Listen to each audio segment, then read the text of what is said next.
Good evening. Good evening. I'm Brad McKinley, and I'm co-coordinator of the Faces of Homelessness Speakers Bureau, along with Caitlin Lindsay. Basically, the point of tonight's program, which is, as I said, different from our normal presentation, is that we mainly want to pay tribute to our speakers and compensate them a little bit for their volunteer activities. So, if Lee doesn't mind, I'll ask him to go first tonight. And this is a very articulate young man, very confident speaker, Lee Boyd.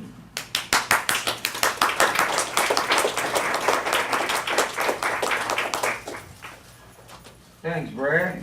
Now you didn't build up all of this, expectation, and I like to really say that it's a privilege to be here. It's a privilege to be able to stand in and give some voice to some of the people that I consider my peers. Right now, I'm at the Gateway Center as an employee, and just that on the surface doesn't sound like too much, but I'm going to tell my story, the short version of it, and give you an idea of what an accomplishment that is, at least for me. I am a respiratory therapist by trade. I did respiratory therapy, critical care therapy for over 20 years. And I came to Atlanta actually on a vet, and came here and kind of settled in and worked at Grady and other facilities here. And back in the early 2000s, I actually started my own home health care. I was contracted with Allied to actually go into people's homes and give them breathing treatments and, check on them and things like that. And I enjoyed it. As a matter of fact, I considered myself to have got my little slice of the American pie, so to speak. I was kind of comfortable. I had a nice apartment with all the amenities and, the car and all the trimmings that go with it. So I was pretty comfortable. I was real comfortable, as a matter of fact, because I made good money and I didn't have a boss. So that was a good situation for me. July 22nd, 2009. I was on my way to actually do my job, and I was stopped by the police for some mundane reason, and they told me, Mr. Boyd, we have a warrant for your arrest. I said, okay,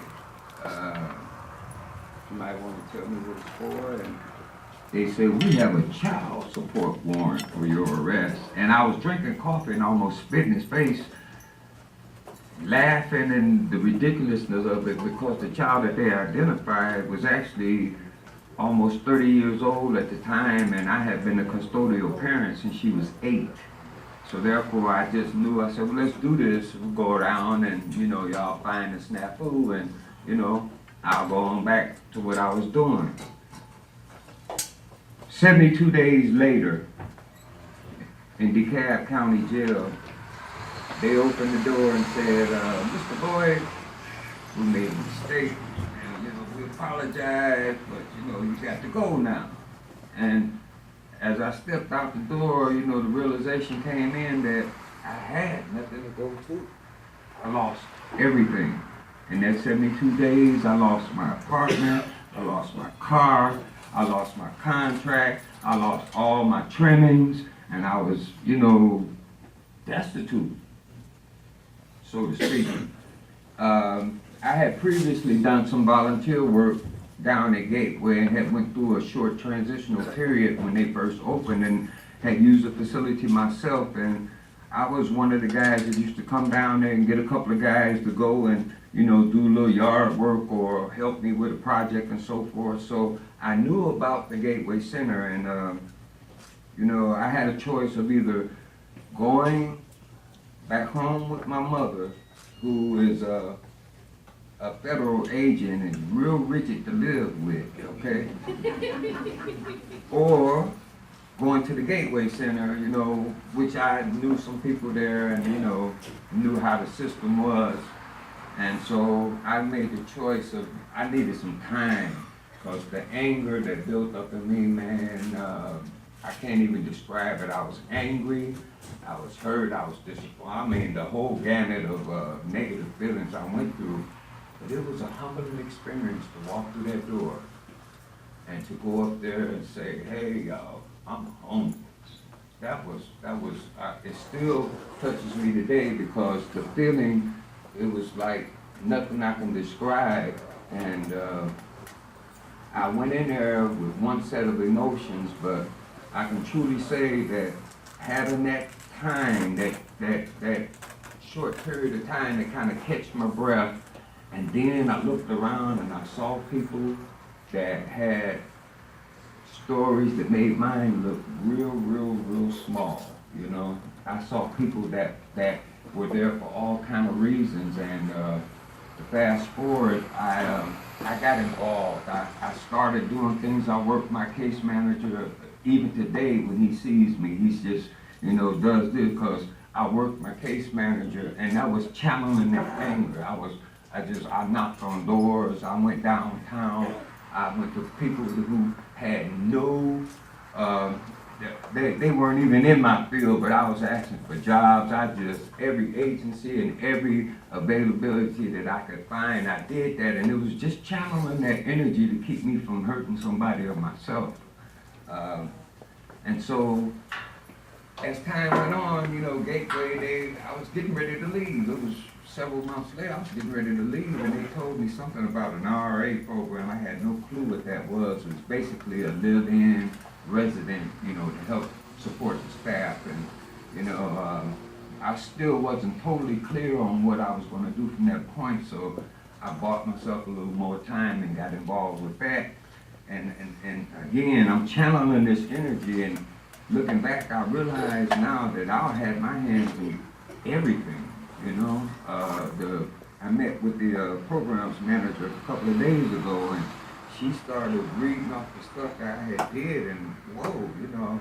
But that was, you know, I can truly say through grace, I was able to channel anger in a positive way, and it helped me get involved with things, and then it opened up my eyes to realize that no matter what I was going through, or no matter what an individual may be going through, I can find somebody that will trade places with you.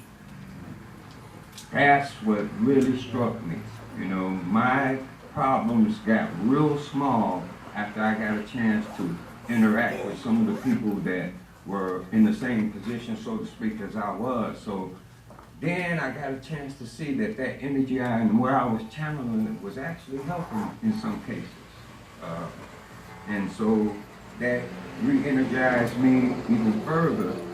And I started going to other agencies such as United Way and, you know, Central Press and some of the other agencies that cater to people in that position. And I just got involved, man.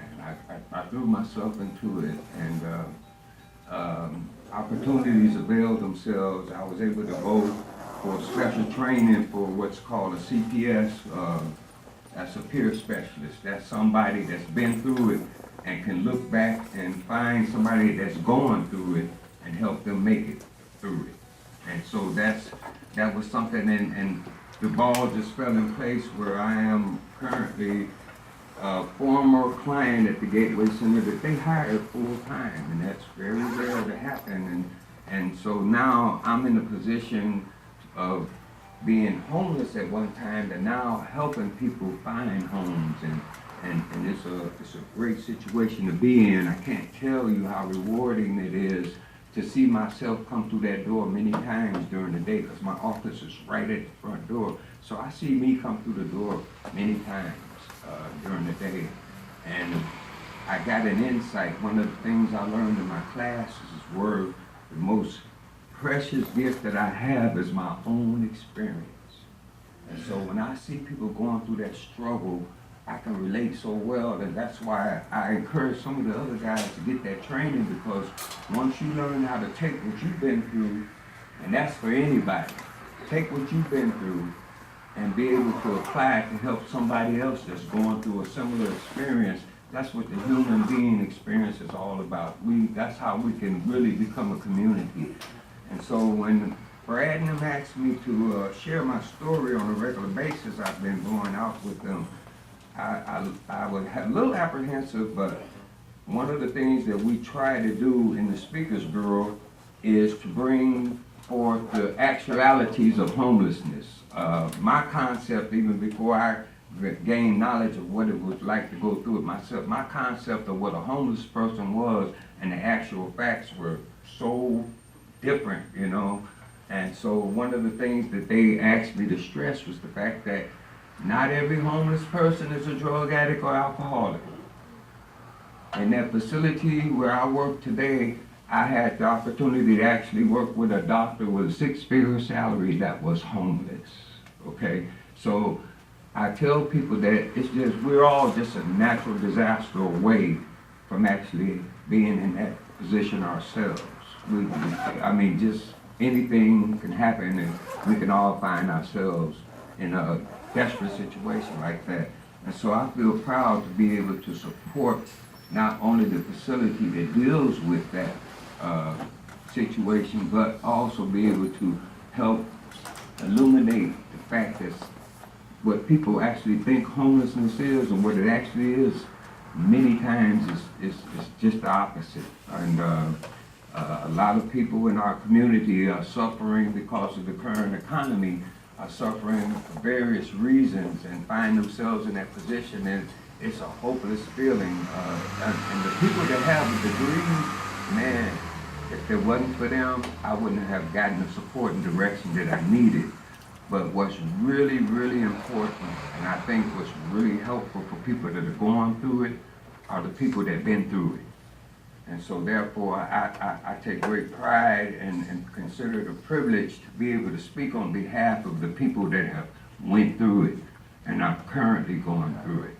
And the Speakers Bureau has done a lot in the greater Atlanta area for not only bringing the facts and changing people's attitudes toward what's going on in our society, but it has given some of us the opportunity to participate in the rebuilding of the thinking of what homelessness is about.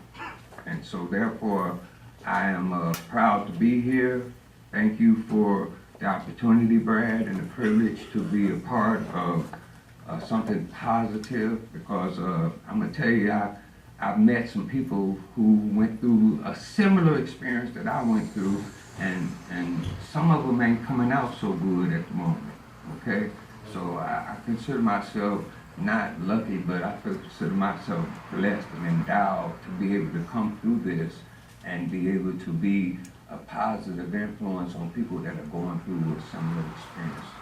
So anything that we do here tonight will help support that overall effort, because we got to educate our population to what it is before we can all start doing something about it. So the efforts here tonight, I wouldn't have missed it for the world, because the fact that it is a little trying. This is about my 20th speaking engagement, and you know, it takes a little effort. So any support that we get will be truly going toward a positive situation, and it will help us further our efforts to educate as well as support the people that deal with that issue. Thank you.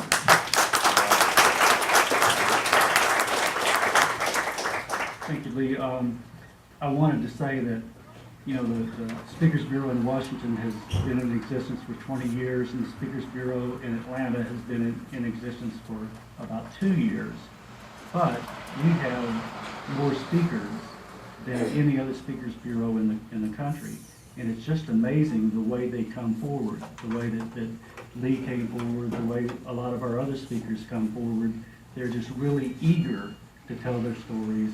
They're eager to encourage other people to tell their stories. And it's a success story, so thanks to people like Lee. I'm going to ask Carlito to tell his story. I'm going to introduce Carlito. The first time I met Carlito at one of our speakers' trainings, I was really impressed with his voice and his story. He's got a great voice, he's got a great story. And then he left Gateway he went through the same program that Lee went through, and then he left, and we kind of lost track of each other. And but I never gave up. I knew that Carlito, you know, would tell his story, and he had such a great story to tell, and he's such a natural storyteller. So he's back with us. He's one of our active speakers, and I'd like to introduce Carlito Muhammad.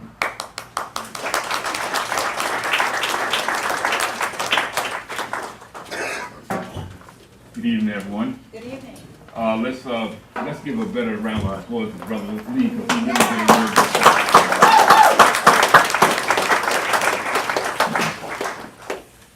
Okay, well, my name is Carlito Muhammad, and I want to thank everyone that's present today, because as I look around the room, I see a lot of faces that actually helped me get to this position in life where I'm at right now. Gateway, ACSS, Speakers Bureau, and then those friends that are friends of those people. So I personally just want to give y'all a round of applause. My story starts, actually, it's a 360-degree story from Brother Lee. True, in fact, not all homeless people are drug addicts or come out of jail. Myself, I started, let me say that I started, my business is event planning, like such. That's how I actually met Brad. I went to him speaking on helping him do events, and he reeled me in at the mic. I'm not used to the mic, but I'm not afraid of it. Being an event planner and working in the music industry for over 20 years, I actually started into the drug usage. My drug usage lasted for 26 years. Every single day, my drug of choice was heroin. I sniffed heroin every single day for 26 years, thinking that I was quote-unquote successful because I had the house and the picket fence and the children and the wife and a two-car garage with 2 cars. But unfortunately, as we all know, eventually the drugs is going to catch up to you. The drugs finally caught up to me where my life was totally unbearable. I lost everything that I just told you, and still thought that I was doing okay. I didn't have a problem. It came down to when my brother spoke to me, and we're Cubano, so he spoke to me in Spanish, and he told me, he said, Carlito, you're never going to stop this. And I was like, well, why? He says, because you like it too much. So from that point on, anytime that I would do any type of drugs, and I know we have some people in here that know the old cartoons, that old cartoons where you have the little angel on this side and you got the devil on this side. My brother would always pop up saying, I told you. So I continued to do the drugs for like 3 years after this. And then finally, it was to a fat point where I knew that this was not me. I came from a beautiful home from New York. My father and my mother, and please give them a round of applause, 60 years of marriage. and my family and my siblings, everybody else is doing very well. My other brother, he had a little case of falling and weebling and wobbling, but by God's grace and mercy, he's going to stand erect as well. Well, eventually I knew I had to get some help. Now I'm in Atlanta and didn't know where to go.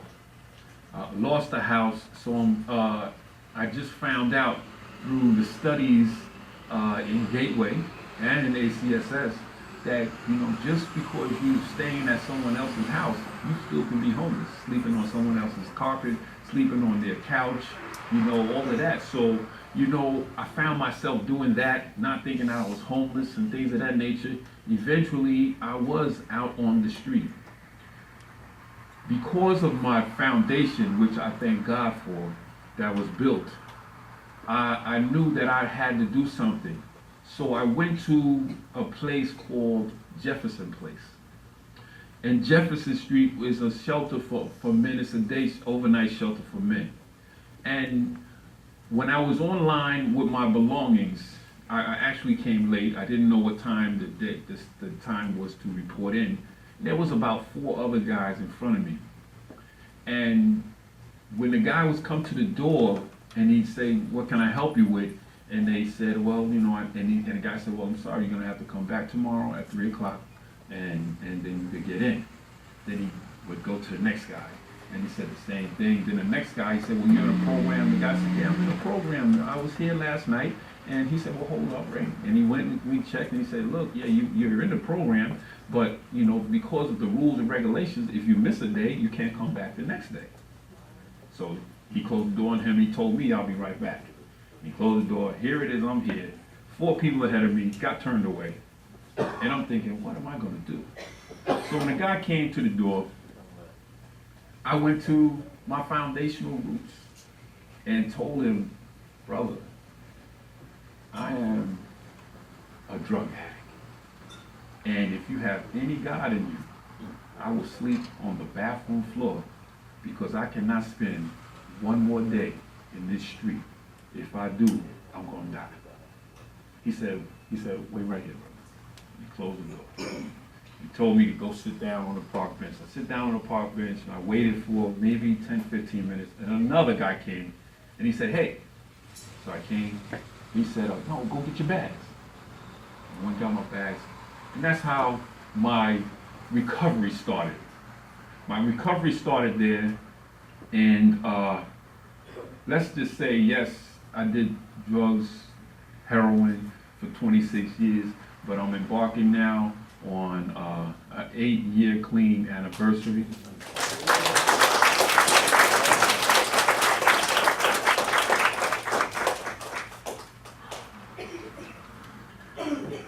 And when I was 30 days clean, going through the program, my daughter, which was 17 years old, an aspiring R&B artist, was in a car accident on 285. Trucker was going the wrong way, took out 3 cars. My daughter actually was the last one to survive. But before I get to that part, she lived 30 days after that. She was here in Atlanta, and the family and everybody, friends, was very concerned with myself that I would go back into the drug usage, including myself. So I was getting special privileges from Jefferson Place to go to the hospital, things of that nature. To keep the worst part of the events from me, my daughter, they had to transfer her to a special hospital in New York, but they told me that she was getting better. But indeed, she wasn't. So when they said she was going to New York, I'm going too. And they was like, "Oh, you know," and my daughter, my oldest daughter, and everybody was like, "Nah, no."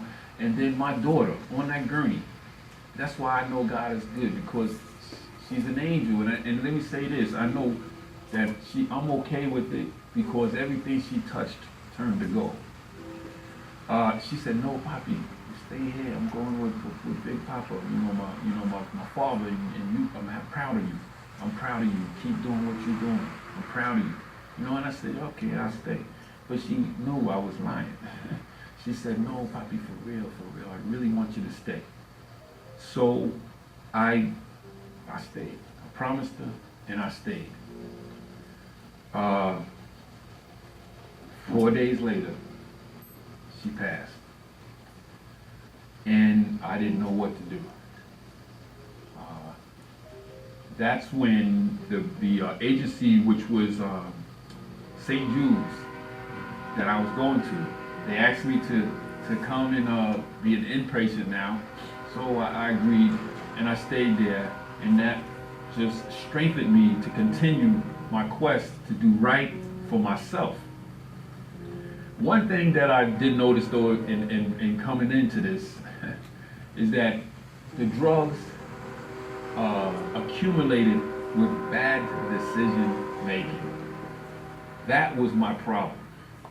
I did well, very well in the studies and getting clean and things of that nature. But one thing that I didn't do was, they said, before you get into type of relationships, wow, be by yourself for at least 1 year. But I thought, hey, I can do this.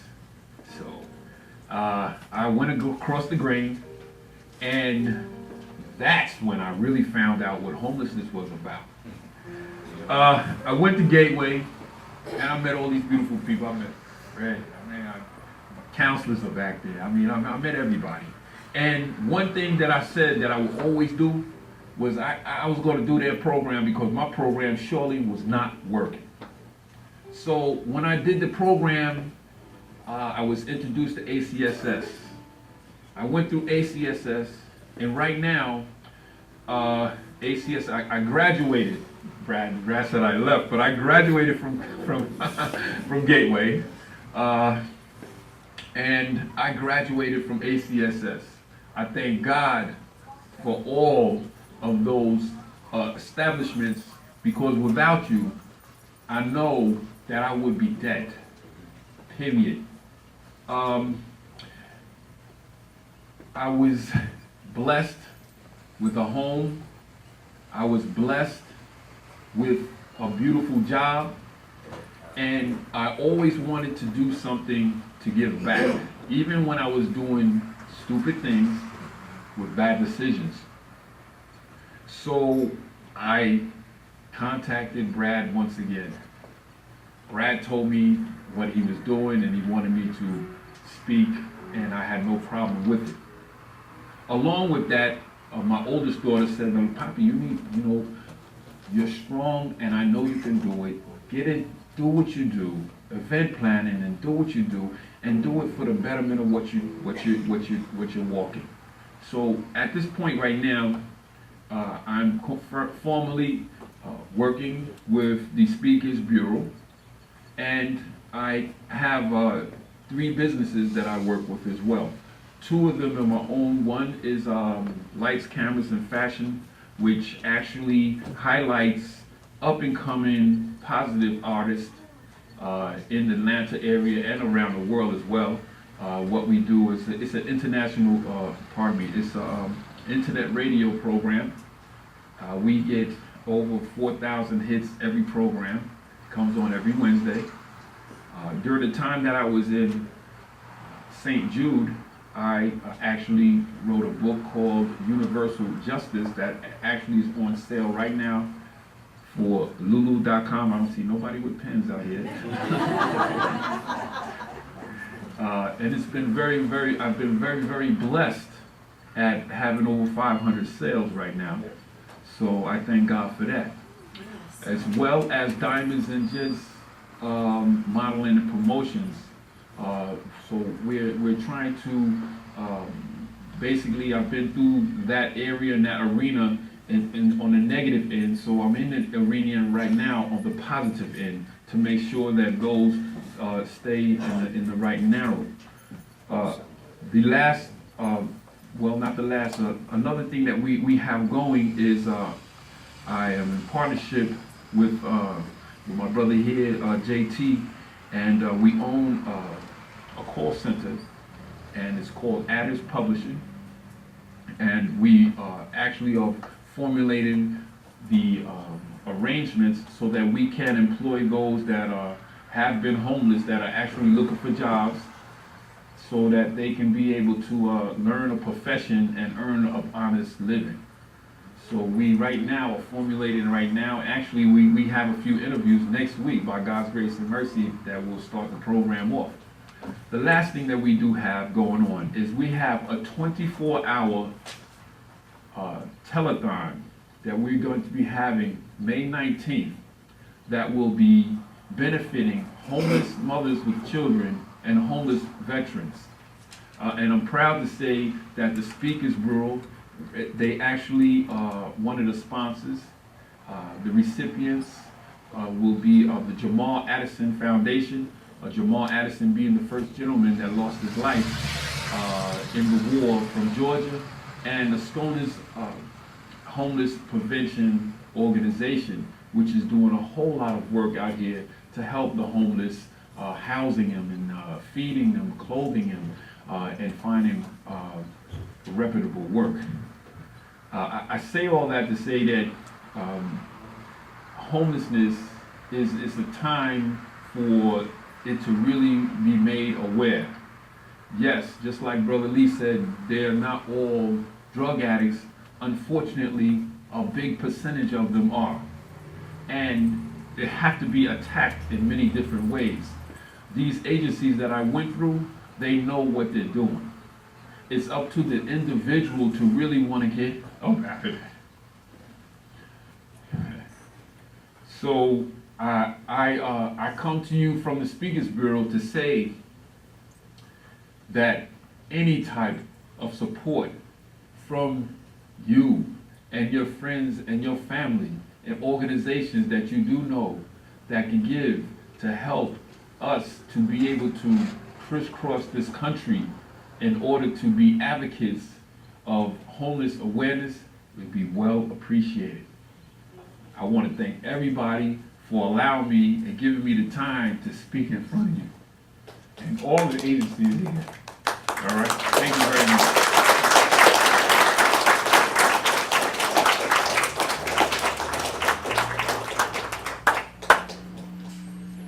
Y'all ready for some music?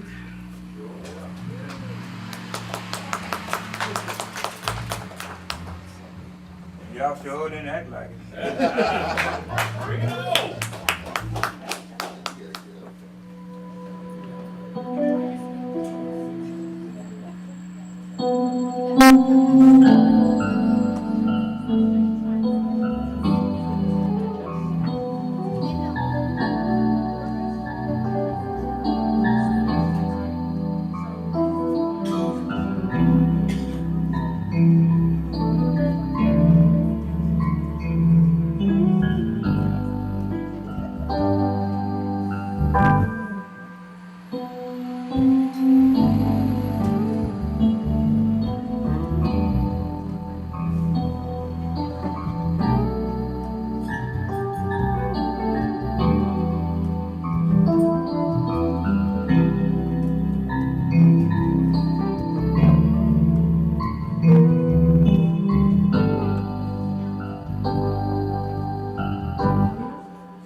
Okay, ladies and gentlemen, it's time to start the presentation again. Thank you so much for coming today. So if you could please take your seats so that we can introduce the change makers of Atlanta, it'd be deeply appreciated. We have a great lineup, and I hope that you'll really enjoy them. The first one I want to introduce is Christy Cowley. Christy Cowley is representing the Open Door community, which is something that we have been very fortunate to get involved with the Speakers Bureau. The Open Door community has been here for 30 years in Atlanta, and it's an amazing organization that helps the homeless. But more than helping the homeless, they work with people and see them for being real people and helping them to connect on a deeper level with their community so that they don't feel so lost and disconnected. Christy, could you come up?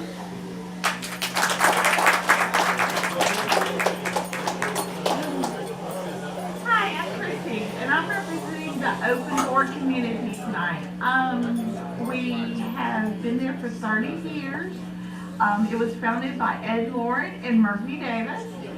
And every Tuesday and Wednesdays, it's a soup kitchen. And every Tuesdays and Wednesdays, we serve soup and sandwiches to about 150 to 200 people a day. And we also have a clothing room that we give a change of clothes to people in need of clothes, which, most of the time people on the streets, they mess up their clothes and they need clothes and everything. We also offer women's showers on Tuesday nights, and on Wednesday nights we offer men's showers, and they also get a change of clothes and whatever they need. They get personal products and everything. We also offer a woman's clinic and a foot clinic on Tuesday nights, which is it's an overwhelming experience. I was on the streets of Atlanta for about 9 years. And I started volunteering at the Open Door community. Ed Lauren took a chance in me, and now I'm a living resident at the Open Door community. it is an amazing experience helping the people that you were once on the streets with. I know a lot of the people by name and face, and it's just the Open Door community has a lot of compassion for the homeless. That's my calling, to help the young girl that is thinking about going on the streets, and not to make the same mistakes that I did. And Lauren has a real calling for the homeless community. Like I said, it's been there for 30 years and still going strong.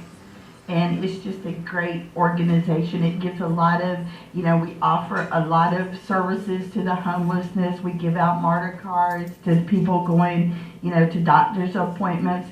We have a list of trusted friends that have been coming to the Open Door. A lot of these people have been coming to the Open Door for a long time. And so we have a list of the trusted friends that can go in there and get, showers and clothing. And I'm glad to be a part of that. Ed really took a chance in me, taking me off the streets. I have now been sober for almost 3 years. And it's a very overwhelming experience that I'm glad to be a part of. Thank you.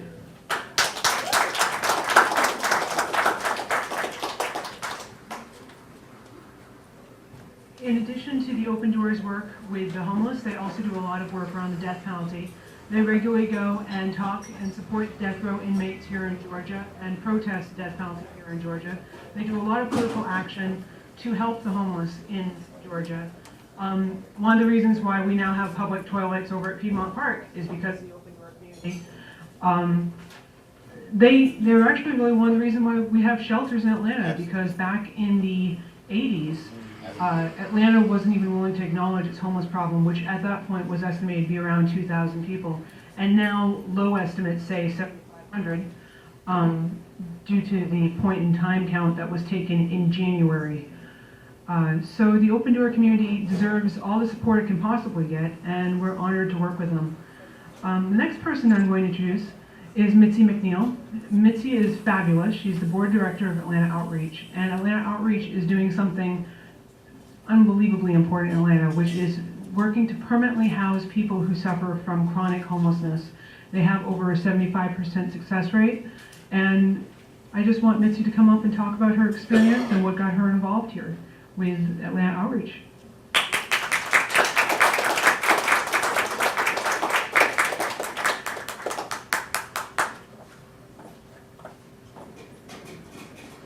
Well, I wouldn't say being a homeless person once upon a time myself, that's really why I get involved with homeless service myself.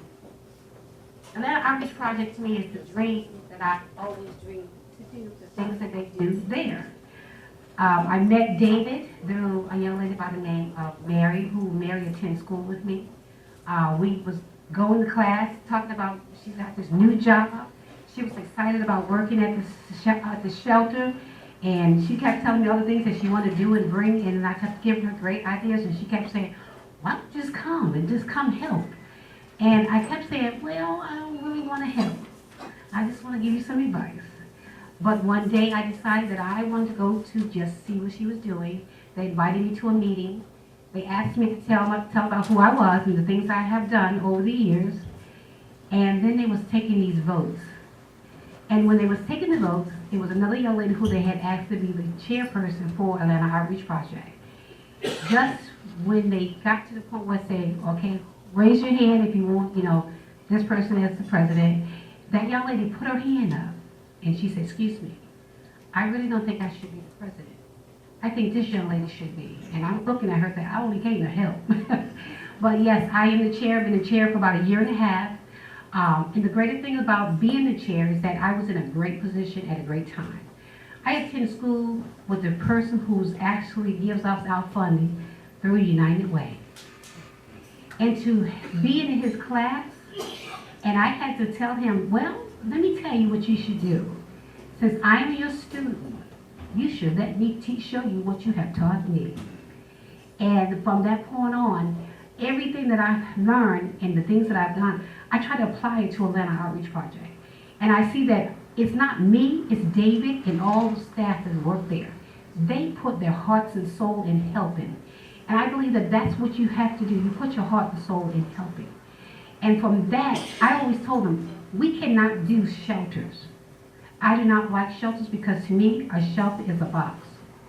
And when you pile things on top, you have not accomplished anything. So when David had the idea and the dream that he would like houses and put people in houses, I said, David, that's exactly how I dream and I see it too. So everything that we do, we cannot do shelter. Because I think that's an institutional thinking. And once you put people in institutional thinking, you have to retrain them to put them back into the community.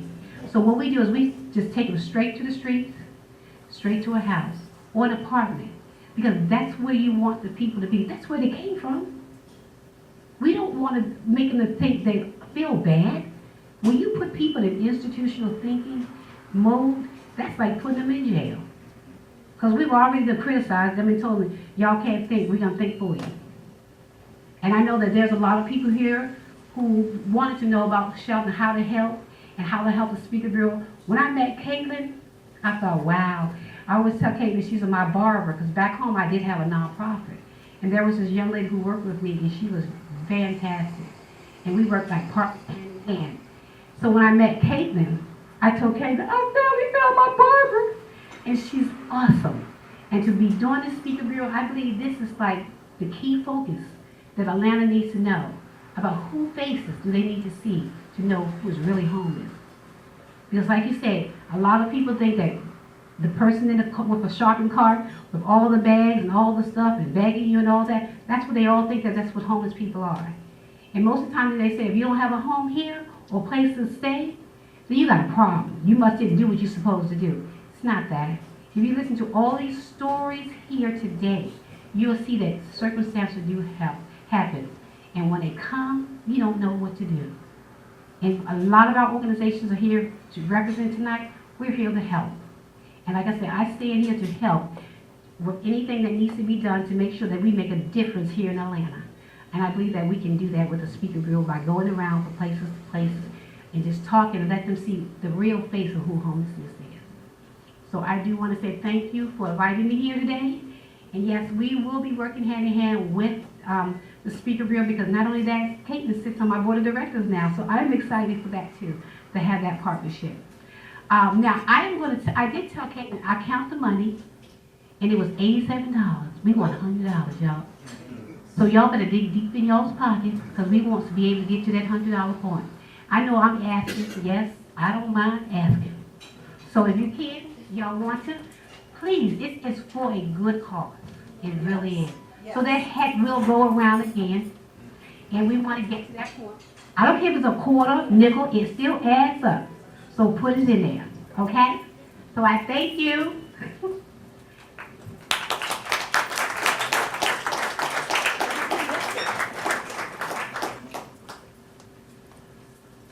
We have two more presenters tonight. I'm going to have Andrea K. Smith talk about her effort that she's done to take back the neighborhood with East Lake to give a slightly different perspective.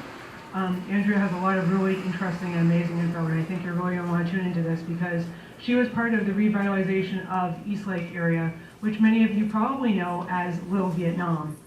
It'd be wonderful if more parts of Atlanta could be taken back in this way. And then finally we will wrap up with someone doing a poem. Thank you very much.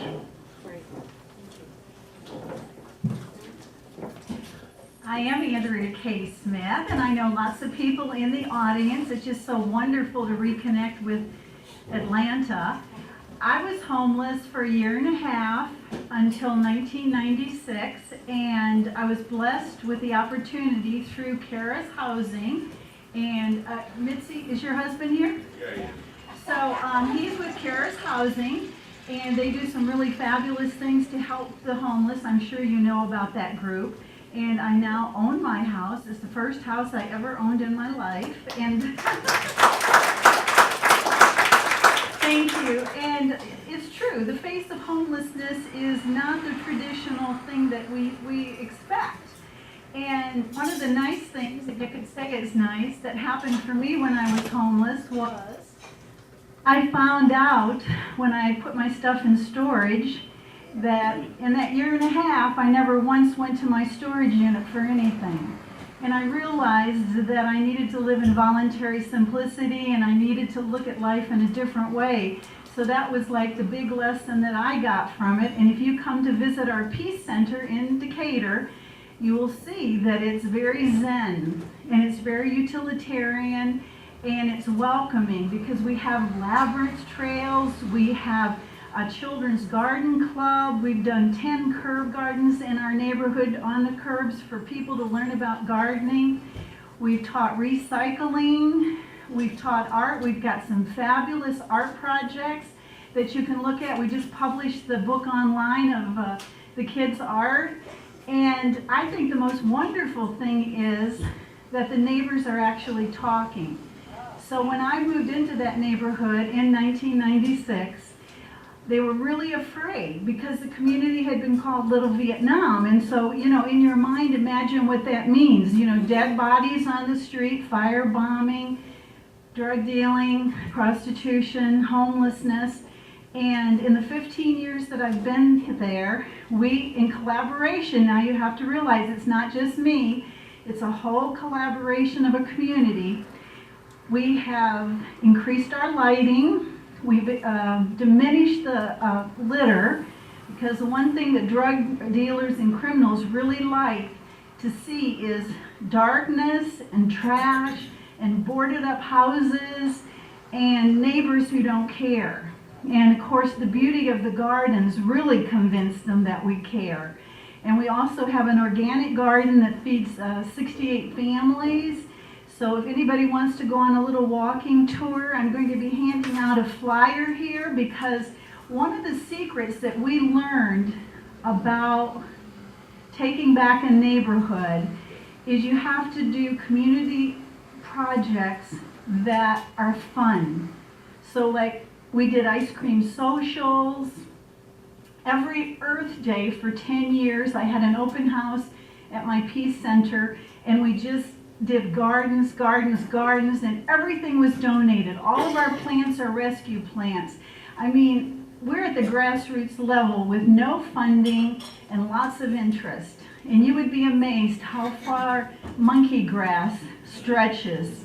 You can, you know, it's drought resistant, it's pretty, very many varieties that I never even knew about. So this is one of the events that we're doing for Earth Day. And we're doing a walkabout in our neighborhood. And everyone's invited. And we're dedicating 3 peace poles. One at the Atlanta Masjid, one at Villages of Eastlake, and one at Drew Charter School. And it's just a little 4-block walk. But what's going to happen is the neighbors are coming out. And if you'd like to join us, everyone is welcome. We're going to have t-shirts, we'll have free food. It'll just be a wonderful, it's a Sunday, which is, you know, really a good day to have an event. And it's rain or shine. And one of the organizations that I put together is partnershipsinpeace.org. And you can go online and see all of the wonderful projects we're doing. And then the other organization that I help co-sponsor is AtlantaPeaceTrails.com. And we're really encouraging people to get out of their cars and walk, ride a bike, or take MARTA to see places of peace that you will be so amazed at. Now, of course, we know Martin Luther King, we know all of that particular area, which is a good walking area. But Woodrow Wilson, who was one of our presidents, actually lived in Atlanta, won a Nobel Peace Prize, you know, started the principles that evolved into the United Nations. He has a park here in the Morningside area. It was just like, wow, I mean, these little places that are hidden in Atlanta. And the nice thing, and of course we always look for the positive, and I really have seen that about our speakers, that everyone's been very positive. The positiveness for me about being homeless was I was out on the street and I got to walk and I got to see all these places. And I never dreamed that like 10 years later that there was a higher purpose and that I would be putting this Atlanta Peace Trails together.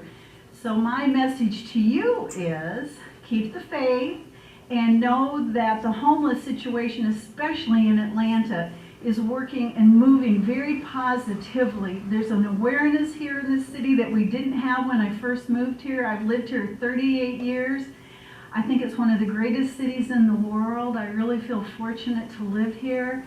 And I think that the homelessness model will be solved, if there's such a thing, in Atlanta, and that we're going to continue to share these meaningful ways that bring community together. And just for the fun of it, I would like you to try an experiment, and I want you to see how this works. Fold your hands like this, and notice what little pinky is on the end. Okay, unfold your hands and put the other pinky on the end. How does that feel? Different. Okay, let's try another one. Fold your arms like, just fold them. Notice what arm is on the top. Now put the other arm on the top. So what I'm illustrating, now you can relax, what I'm illustrating is that there's only two reasons that people make changes: to avoid a loss or to gain a benefit. So when we're asking people to make changes, so I made it, so of course I want everyone else to make it. Well, no, of course it's not that simple. One-stop shopping doesn't work.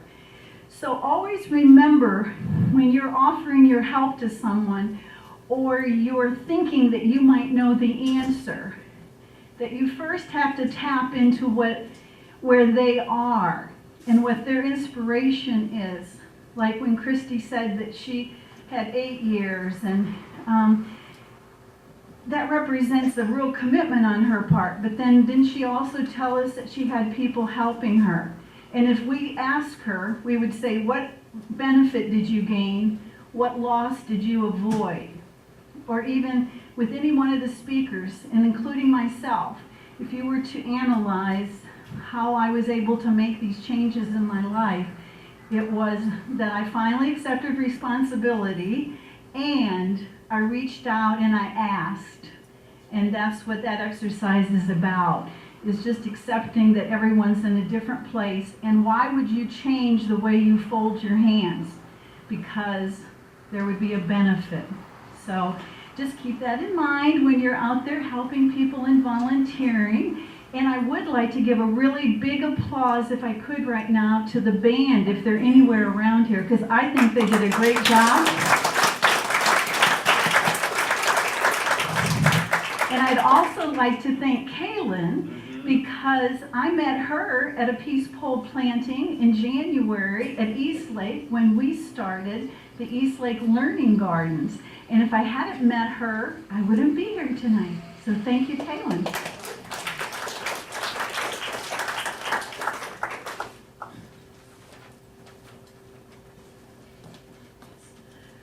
Next, we have Marshall Rancifer coming up to read a poem, and then we're going to wrap up the evening with a song. Thank you so much for your support tonight. We broke over $100. We're very happy.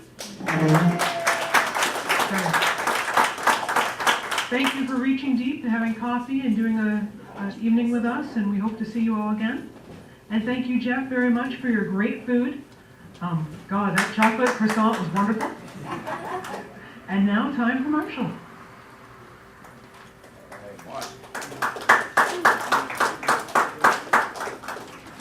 Good evening, everyone. My name is Marshall Rancifer, and I'm a part of the Atlanta Outreach Project and also the United Way. I wrote this poem because of my experiences of being homeless myself at one point and giving back to the community and helping the other people who are homeless. It's from direct experiences from myself and from other people that I know. Unconditional love. I don't need your plate of food. I don't need your coat. I don't need your shelter. I do need your time. I do need your hand. I do need your support to help me to stand. A coat can only provide warmth. It cannot provide dignity. A plate of food can only provide sustenance. It cannot provide pride. A shelter can only provide protection from the elements. It cannot provide courage. Look through my eyes into the window of my soul. Can you not see that you please, clothe, and shelter a lost spirit? Teach me to communicate, and I will tell you what I need. Teach me a skill, and I will work with my hands and my mind. Teach me to think, and I'll solve my own problems. Give me direction, and I'll get my own job. Give me direction, and I'll build my own house. Give me direction, and I'll feed myself for the rest of my life. Help me, and then allow me to stand on my own 2 feet. I will regain my pride, my security, my courage, and my dignity. Then you and I will walk together into a prosperous future. Kindred spirits, I don't need your charity. I need your unconditional love.